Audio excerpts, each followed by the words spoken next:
खोजल भातारे बौका घेवड़ा तरोई बेचता लौका भैया के खोजल भातारे बौका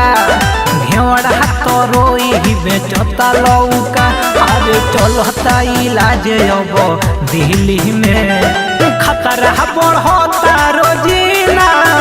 हाथ डाल डालत बिजली में खतरा बढ़ता रोजीना हाथ डाल डालत बिजली में।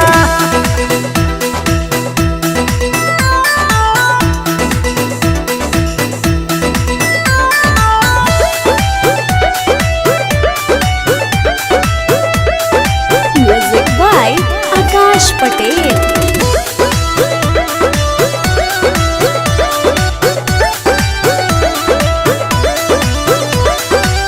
एहने ओने करे के आदत बाजरी के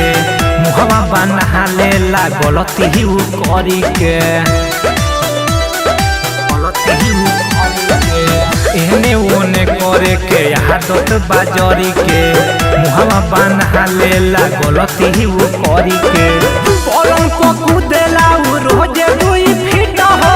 निमन मिलल ना भातार होवे छिट हो पहला ना बंद करे हवेला जाके उंगली घुसावे झिट किली में खतरा बढ़ता रोजीना हाथ डाल डाल बिजली में खतरा बढ़ता रोजीना हाथ डाल डाल बिजली में।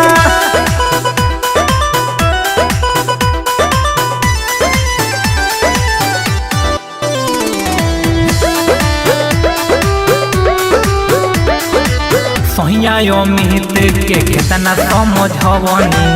पंडित जी लगे जाके झाड़ फूक करवनी सहिया अमित के केतना समझवनी पंडित जी लगे जाके झाड़ फूक करवनी तब ना मानल हमार टाकाला भातार हो